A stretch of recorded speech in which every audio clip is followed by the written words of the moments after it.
Yeah, I love not only working with international people, but they consume my content, I consume their content. Hmm. It's a cultural exchange, really. My colleague sold Interview with a Vampire in the Middle East, and I'm not Wow. sure anyone can beat that. They edited that into a story of friendship.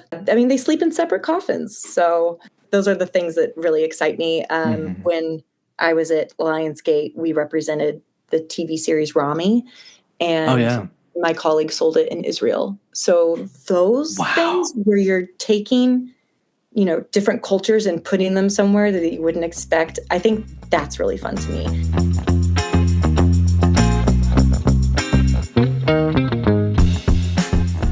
Sarah, how's it going? Good, how are you? Good. Thanks for joining us after a long day of work. Yeah, no problem. Thanks for having me. Now, remind me, how soon before you leave for Hong Kong? I just returned from Oh, Hong you Kong. just got back. Okay, my Yes. bad. And No how was worries. Hong Kong? It was lovely. I love the city, and I met with people from all over Asia. A lot of the Asia buyers stay in Asia, so you have to go there. But I love an excuse to go to Asia. Pretty great. Yeah. Not bad to have work pay for it either. Exactly, exactly. I actually went to a restaurant called Holy Fuck, and I That's can't wait to funny. put that on my expense report. Holy fuck. Hope you guys cover it. Well, for everyone listening, talk to us a little bit about what your role is at AMC and what that entails. Yeah, so I am in the content sales team at AMC Networks, not to be confused with AMC Theaters. AMC Networks is the broadcast channel you probably know and love from Breaking Bad, The Walking Dead, and I do sales. So I essentially sell AMC television series to buyers in Asia, particularly. Mhm. That's my area of focus. So, television channels, streaming services, and the like. For everyone who does not know, can you explain that little part of it of does AMC only operate in the US or worldwide, or how does that work? Yeah, so it's actually extremely complicated because we have the AMC broadcast channel, AMC Plus Hmm. streaming. The AMC umbrella includes WeTV, BBC America, IFC, Sundance Now, Acorn TV, All Black. There's a lot of Wow. brands so depending on the country, we might have a broadcast channel, we might have a Hmm. streaming service or multiple streaming services. The majority are available in English speaking countries. Okay. And then we even have a anime service called HiDive in the Oh, United yeah. States you might be familiar I'm with. familiar with, yeah. So yeah, it really depends. What benefits me in Asia is we really don't have any services there. So I don't have to Yeah. worry about the puzzle of, this has to premiere on AMC Plus and be exclusive to the service for 12 months and only then can you sell it, Yeah. to a third party. So I'm very lucky in that sense. Now, growing up, did you know you wanted to sell AMC network shows worldwide? I'm sure I had the twinkle in my eye at a young age. I was a couch potato as a Okay. child. My mom used to complain that I'll never go anywhere in life because I watch too much TV, but look at me Joke's on you, now. Mom. I grew up in Wichita, Kansas, Oh, so okay. not a mecca for entertainment. Hmm. And TV was my escape or my way to travel Yeah. without leaving the couch. I really just consumed as much television as I could as a Hmm. kid. And then as I got older, I became interested in international business in general. Yeah. I ended up majoring in global international studies. So I wasn't really on the entertainment side. I was more just interested in international in Yeah. general. I wanted to work with people abroad. And then, yeah, TV is just how I got there. Talk to me a little bit about what you loved watching growing up and what's changed. What do you no longer like, or what do you still go back to? Well, I watched a lot of live TV, and I certainly Oh, don't do that anymore. okay. Yeah. Because, that was the days before streaming. I think we had some what we call catch up streaming back in the day. I remember watching Gossip Girl on like the CW website and trying to like catch up with Wow. last week's episode. But when I was younger, I remember having a deep appreciation for Mad TV. Oh, yeah. I watched SNL because I wasn't allowed to, so I liked to stay up and watch it. Of But course. for some reason, Mad TV just really had my heart. I don't know. I don't know why I preferred it over SNL. I think I was like the hipster of, I like the indie one, the smaller one that nobody else talks about. And I liked Mad Magazine, so I think that's kind of connected me. So those were my like early draws. We didn't have a DVD player. Wow. Okay. All live. Yeah, all live. Oh my gosh. Mad TV is a funny one because I feel like depending on who you're talking to, they either fit into an age bracket that knows about it or doesn't. And I feel like a lot of people just younger than us, I'll bring it up. I'm like, oh, the Stewart sketch on Mad TV, and they have no idea what I'm talking about. And I'm like, the gorilla, Coco the gorilla? No, the taco lady, I got herpes, nothing. A lot of people have no recollection of it. So I love that you loved it. Yeah, I do. And I think this was like Jimmy Fallon SNL days. And for some reason, because he breaks a lot, and that would really upset me. And I'm like, it's your job. I understand breaking sometimes, but I'm like, every week, Jimmy. Like, I think I just was upset. Glad he's on his laughing talk show now. He can laugh all he wants over there. Yeah, he's found his place. So take us from Kansas to Los Angeles.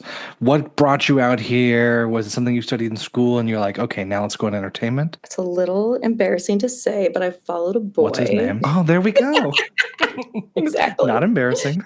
But, I am grateful because he got me out here, and I didn't think I would like LA. Yeah. I visited him the summer before senior year. He was interning out here. Okay. And what I thought was a city of trust fund kids and strip malls is a city of theater kids and film geeks. So I really fell in love with the city. And who doesn't want to leave Kansas? Especially at 21. I wanted to try something, and bless my grandmother. Most of my family wasn't very supportive of me leaving. Mm-hmm. And my grandmother just said, why not try it? You can just come home if you fail. Wow. Go grandma. Go grandma. The wisdom. So, yeah, I really appreciate that. I think when you get married at 17 and then have 6 kids, it changes your outlook on life. And so I'm definitely still here. Haven't failed yet, knock on wood. And my first full-time job and first job in the industry was with IFTA, the Independent Film and Television Alliance. They're essentially the MPA for independence. Okay. So they have a bunch of member companies from all over the world, and I worked in their research department. So I would interview distributors. I'd write a report on France, and I'd interview all rights buyers, theatrical distributors, pay TV channels, free TV channels, streaming services, and essentially write a report on if you want to sell your movie, your independent film in France, these are the different options you have. It was essentially like another degree in independent film. It was like my 4 years there. Wow. It was an incredible start.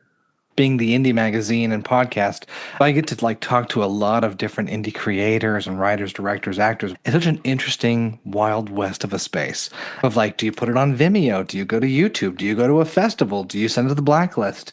It seems to just be murky water. So what did you learn there in your time? You said IFTA? Yeah, IFTA. What did you learn that's kind of changed your perspective on independent film and what you're doing now? What I loved about it, they do a lot of advocacy in DC, even in Europe, where they're fighting for independence in the sense of, I don't think people realize that there's slots and quotas a lot of times in international markets. Like China's really strict, France is really strict, certain places really want to support their local film industry, which is reasonable. And so they'll only allow so many US films per year, and they'll only allow so many independent films of those US films. Interesting. So IFTA really worked to carve out more slots for independents and also help things, being considered more like co-productions where maybe it could fall into a European slot instead of an American independent slot. Gotcha. Okay, that makes sense. I spent a year over in London doing a master's degree, and I was still going to the same movie theater. It's like the UK version of AMC theaters. And I was like, why am I not getting this movie here for 6-7 months? Or this is not even coming up in the schedule. And I hadn't realized that was kind of part of the distribution deals of all these different films, especially Oscar-y or independent movies. You just don't get everything everywhere. Kind of a shock to me. Yeah, you're not going to see A24 in theaters necessarily in every country. It just depends. So, that basically taught me what independent filmmaking is and Mm-hmm. the whole distribution model. And historically, the model, because IFTA, they host the American film market every year, Okay, in yeah. November. So what the model really was for years and why they filmed or they created the American film market is you would sell off all your international rights in pre-sales and do an all rights deal, Okay. and that would fund your US distribution. Wow. Okay, gotcha.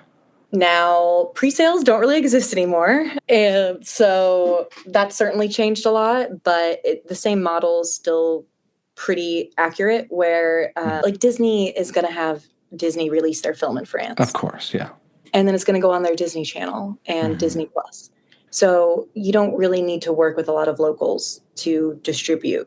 Yeah. A company like AMC, say one of our films that was theatrically released in the United States but was produced for our service Shudder, the Hmm. horror service, that's not necessarily going to be released abroad. Yeah. So, you'd have to either sell off all rights to a certain country or a buyer that buys for a whole region, and then they would do a theatrical deal.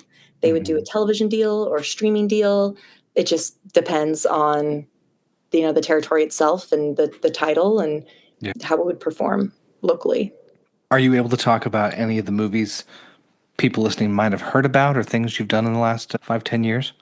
So my time at Lionsgate was fun because it's like a mini major or like an Yeah. indie major. It's technically not a major studio, but it's got a lot more muscle than most, independent studios. Yeah. So I kind of got to play around with films that are a bit more like tentpole franchises that a major studio would have, like John Wick, The Hunger Games. Yeah.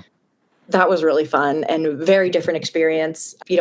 I love the stuff we make on for Shudder, like Late Night with the Devil, Hmm. fabulous film. So, I just feel lucky everywhere I've worked, but there is something kind of exciting to get to, you're selling a title that like John Wick 4 and you Yeah. have a bidding war. Like, it's exciting. And just the scale of the production Yeah. is really fun. But something with independence, the smaller independents, there's a lot more passion and people are kind of doing it for a lower fee. So that always brings something special to the projects, I feel like. Yeah, you're right. A little different element there. Yeah, and I don't think I am allowed to like say the titles I was specifically For pitching sure. in Hong Kong, but there's one theatrical title that I'm really excited about for AMC Hmm. this year. And it's like based on a story by Joe Hill, who's Stephen King's son. Hmm. Something that I think the Shutter team is really good at is finding people at the beginning of their career and finding who's going to be, the next, whether that's the director or the talent, behind and in front of the camera. I think they're really good at finding those up and comers. And Hmm. so it's really exciting to kind of see what they pick and what they're looking at because you're like, ooh, I'm having some insight into, what's going to be big soon. Yeah, you being a sales manager, can we get in the weeds for a second and say, like, I don't know what anyone's imagining. I know for me, I'm like, are we doing handshake deals? Are we showing a PowerPoint? Are you showing clips? Are you doing a presentation for a room of 30 people? How does this go when you show up to Hong Kong and say, I have something to sell? How does a deal get made? Like, I imagine either it's like the stock exchange or it's like a Venice, market or something. Yeah, it's definitely changed Okay. in the more recent years where I had previously attended Film Art for IFTA when I was writing research reports on different Asian territories. Yeah. And I think there were a lot more deals happening there. Okay. Like, in 2018 on site, handshakes, but also like an official offer being had a couple decades ago, like before my time in the industry. I've Hmm. heard of people, wrapping bills around their legs to fly back to LA with because they Wow. they sold a film and the buyer wanted to pay in cash. Oh my gosh. So times have changed certainly, Yep. and today it's a lot more of a longer discussion. There's a Mm. lot more data involved than there used to be. Okay. Whereas before you could pre-sell with like Keanu Reeves is going to be in it. Like, great, we'll take it. Whereas now it's like, here's how many followers they have on Instagram and Wow. TikTok. here's, the IP has been proven, Yeah. or, the talent in it themselves, being well known. Mhm. That's all pretty necessary these days. But it really depends on the title. So, like the theatrical films, I was pitching with what we call a one sheet, Oh and yeah. one of them had stills from the film, the other just had headshots of the actors. Wow. So, they're in different stages. I've seen cuts of both the films, but they weren't Hmm. completed. So, we'll have trailers to share. The one title I'm excited about, I believe, is premiering at the Overlook Festival Okay. in May. So, you know, we can maybe, depending on when this comes out, we can maybe slip something in. But yeah, it really just depends. But let's say I'm selling The Walking Dead, Yeah. you could watch the whole series on our streaming site. Like we have a Hmm. screener website. Yeah. So, if titles are older, they're going to want to screen everything, particularly in Asia. You're dealing with Hmm. some censorship sensitivity. For sure. So, gore can be difficult, homosexuality. Yeah. China won't allow time travel because it can distort history. Interesting. So, Okay. yeah, there's a lot of pieces. But yeah, you also kind of want to show, it depends on the title. So, Hmm. say we have a show that the first episode is kind of slow and the second episode is really speedy and Yeah. exciting, I might just send them the second episode. Oh, that makes sense. Yeah, has a better representation. Yeah. A little more Or flashy. sometimes, you might want to say, like, you really need to watch 3 episodes to get the arc. Gotcha. Or, sometimes a trailer's enough, especially like Daryl Dixon, The Walking Dead spinoff, Yeah. season 3 is coming in September. I think most people know what to expect from that, so Hmm. it kind of Yeah. just depends. But yeah, there's a lot of marketing materials. We actually have, shout out to our marketing team for, I think they sent me something on Sunday and I Oh landed wow. Monday morning in Hong Kong. It's like they're working their butts off for us to get these materials. Yeah. But yeah, anything from a completed film or all episodes of a TV season to trailers, or a vibe board is also a thing. A Um, Pinterest for a show? Wonderful. yeah, like truly your vision board. If something's in very early development, say you're trying to get like a co-production deal, Yeah. that's typically more what you would have. Or like, these are the dream cast we have. This, it's going to be in a sepia tone or something. Yeah. I mean, having been at AMC for a little while, where do you feel like AMC is trying to carve out their place for the next decade, as far as sales goes in your region? Since you can know a lot about Asia and what you're doing there, how are they trying to change things, or what does it look like in 5, 10 years? Are you doing the same kinds of deals, or day and date, or how does that look? Yeah, so AMC is interesting because coming from Lionsgate, Hmm. a giant company, to AMC, everyone kept asking me, "Who owns you?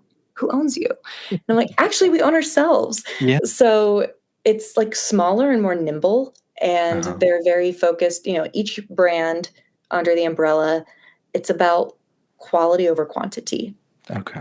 So you're not going to get a show like Mad Men because you're just throwing everything at the wall and seeing what sticks. Yeah. They don't produce a ton of content, but what they produce, they fully believe in. Hmm. Where, there might be some filler content produced at other places. We won't name So, them. Yeah. yeah, I'll name them all right now and the Hmm. exact titles. But that is something that I've really noticed is, it's not about put out as much as we can. It's about really the brand and what fits the brand and what is quality. So then Yeah. it's great because then when I go to a buyer, they know I'm not just trying to push a bunch of random stuff on them. Yeah. We call it gift with purchase, where it's like, yes, you can have the film you want, but you're also taking, these made for TV movies. Yeah. So there's a lot less gift with purchase at AMC. It's a lot of people coming to you wanting a particular title. That must be nice for you, yeah, to be on that end of it, to not the Lionsgate was doing it, but if you were somewhere like Netflix, Amazon, HBO, the rest of the kind of the bigger names there, that they are just trying to, get their excess shows out there everywhere they can. So, Yeah, exactly. I need someone to crunch the numbers in the Walking uh-huh. Dead universe. How are there still humans alive? Because Yeah, yeah. we've had, original Walking Dead, Fear of the Walking Dead, all these spin-off series. I would really love somebody who's good with numbers, unlike me, to crunch that. And like, at what point have we really ran out of human life? There's got to be some YouTube statistician out there who's just willing to take it on. Like, I don't know if you ever saw that list of everyone who died in Game of Thrones. There's got to be someone like that for Walking Dead. Yes, exactly. Oh my So, gosh. um, Impressive how long it stayed on, though. Yeah, well done. right? Yeah, exactly. So the humans that are alive are clearly pretty tough. They're just kicking. Where do you see your job changing in the next 5 to 10 years? Where streaming up and down, broadcast is still an element right now. There's the forever questions and fears of everything from AI to, whatever, just endless sequels. How do you see your job changing in the next 5, 10 years?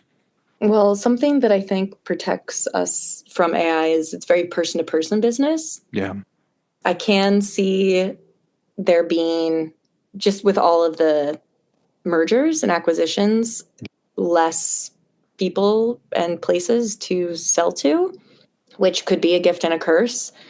I don't really see AI, taking over the job, but I For sure. definitely could see some sort of, put it into the AI machine and see what they think about your deal, or, Yeah. how many views that film should have in the first month on that service or something. Hmm. Something that I've used AI in previous positions at different companies that I think is beneficial is using it to look at key art and Okay. telling you what key art maybe needs to be updated. Interesting. How does it do that exactly? I mean, I don't know how the AI works. Uh-huh. I'm but a human. But essentially, I think it's like you feed it one that, Hmm. like a title that's doing really well, and then feed it some more that aren't, and it will tell you what needs to be improved. Because if you think about it, all of us are just scrolling. Like, as a consumer, Yeah. you're just looking for something to click on. And I don't know if you've seen where people joke about how like every movie poster is the same, where it's like blue and Hmm. red, and Yep. like, so everything kind of just becomes one and blends Uh-huh. together. So I think AI can be beneficial for the consumer and the seller, to help people just find the content they want and to have that key art represent the content better. Yeah. I'm not sure if you've noticed, Netflix definitely has, I mean, I just know this because I've had to deliver content to them, but they want multiple versions of the key art, Oh, because interesting. the guy that brought me to LA, Hmm. um, and we lived together, we'd have, his Netflix on the TV and I'd have my Netflix on my laptop. And all of the images were like hot women on his. And all of the images on mine were still women, but it was like women with a pencil, or like women in a blazer, like women getting things done. Yeah. And it was just like so noticeable. Wow. And so I don't think people realize that a lot of that is actually happening in the background already. Yeah. Personalized to a point of, yeah, properly attracting the audience or hoping to attract the audience, but I don't think most people do recognize that. That's pretty impressive. For you, doing sales, what do you see yourself? What's your next career trajectory? What's your next role you'd like to be in? Do you go sales to studio head? Do you go to producer? Do you go to sales for a bigger network or somewhere else, or global, or what does that look like? I don't know. I'm honestly not a girl boss, and I'm not Yeah. trying to be. 'Cause, like, Happy to be here. Yeah. yeah, like I love what I do. I love to be challenged. If I don't feel challenged, I'll definitely, want to find something else. I think the Hmm. entertainment industry is going to be pretty challenging for a while ahead. Yep. And I do like the idea. I still want to do international. I think Hmm. if I did domestic sales, I'd make more money, but it wouldn't be as interesting. Yeah. You're not dealing with censorship issues, or, Japan isn't going to pirate your film, not because they have strong anti-piracy laws, just because Japanese people don't pirate films. Yeah. Like, so many things are cultural, and then you get into the economics of it. Like, this deal has to be in USD, or things like that. I love the puzzle and the complication of the international markets. Yeah, and especially from your background and your experience now, it seems to be more interesting, like you're saying, than some of the domestic stuff. I know working at an anime streamer right now, just hearing about some of the deals and what gets wrapped in, and yeah, we buy one show, and like you said, our what did you say was a present? Purchase. Gift with purchase. We have a whole lot of gifts with purchase. And you're like, why are we marketing this? This is wild. But it is fun to kind of hear some of those ins and outs and to recognize, like you're saying, culturally it's so different place to place and what's acceptable place to place. Some things in Japanese anime, I'm like, that doesn't fly here. We're not marketing that one. Or otherwise, I'm like, oh, I wish we had more stories like this of just like friends camping in the woods. That's the whole show. Just seasons of friends camping. Anyway. It is fun to also consume international content Yeah. and get that local lens. Like Terrace House, if you've ever watched. No. Huh. It's a Japanese reality show, and you think it's going to be like The Real World or Big Brother, but instead everyone is so nice and sweet and like not in competition with each other. And I think there was like drama because like people of the opposite gender like had a meal together or something, and they're like, is that inappropriate? So yeah, I love not only working with international people, but they consume my content, I consume their content. Mm-hmm. And you just, yeah, it's a cultural exchange, really.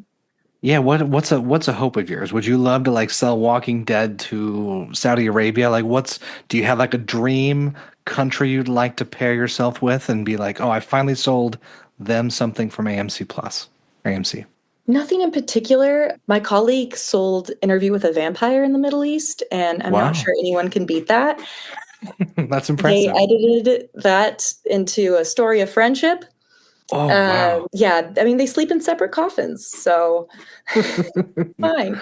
Totally I fine. think those are the things that really excite me. Hmm. When I was at Lionsgate, we represented the TV series Rami, Oh and yeah. my colleague sold it in Israel. So those things Wow. where you're taking, different cultures and putting them somewhere that you wouldn't expect, I think that's really fun to me Yeah. because like my mom watched Parasite with me. I don't think she's really ever watched a foreign film. And she talked about it for days. Like Yeah. she's like, they might have lied, but they were good at their jobs. Oh my gosh. And it's like those sort of things with, BTS is on SNL. Um, Mhm. you know, Parasite won Best Picture. These foreign films are coming into the much more common zeitgeist. Like Mhm. my boomer parents in Kansas are watching foreign things. Like that is wild and really exciting. So I think that is another thing I see, changing. Yeah. You're right. When Middle America's watching Past Lives or Parasite or, a French film and they're like, "Oh yeah, haven't you seen this?" It kind of blows your mind where you're like, growing up, it was, Will Ferrell comedies, it was Tom Hanks. It was real simple. It was, a little bit of Meg Ryan here or there and some rom-coms. We were not going that far outside of our scope of knowledge where, like you're saying today, it's fun to see the globalization of content and stories passed around place to place. Because in the end, it's all a human story. Yeah. So I think that's a great way we can connect with each other, especially when, there's maybe some tariffs and some other negative things going on between nations. Yeah. We can, yeah, connect through our culture. What a perfect way to end this. Connect through our culture. Last thing before we go, what are you excited to watch this year? What are you watching right now that you just love? I am a world building nerd. Okay. So that's why I love Star Wars, Of course. partly why I loved working on The Hunger Games, Yeah. anything that just builds a whole new world. So just finished the new season of Severance. Mm-hmm. Loved it. Definitely a show that makes you think. For sure. For sure. And I'm very much looking forward to the new Game of Thrones series. Mm-hmm. I've just read the book that it's going to be based on. Yeah. because I love reading the IP and complaining about what was changed or praising, what Yeah. was changed and done well. Because sometimes they do change things for the better or expand the story in really great Yeah. ways. So I'm very much looking forward to that new series and hopefully not waiting 3 years for Severance season 3. Hopefully not. We just had an episode up about it where we both were like, please do not wait 3 more years. And of course, Dan Erickson and Ben Stiller were like, it'll be a little less than that, but it takes a long time. So, like you, I'm like, a year and a half, too. Please get it out And sooner. seeing the numbers that Apple's losing on streaming, Yeah. it's like, let's get that produced and out now, please. Keep the people subscribed. Keep them subscribed. If anyone's interested in becoming a sales manager or doing international sales or film sales, can they reach out to you or where should they go first to kind of get some information? Yeah, please reach out to me on LinkedIn. You can find me, Sarah Brennan, AMC Networks. Yep. I love giving advice, especially to people who are new to the industry and people who maybe want to pivot. I Yeah. am more than happy to respond to people. I've definitely made some good contacts in my time. So I am where I am because of others, and I love Mhm. paying it forward. I'll make sure we link that in the show notes and thank you again. Yeah, thank you so much.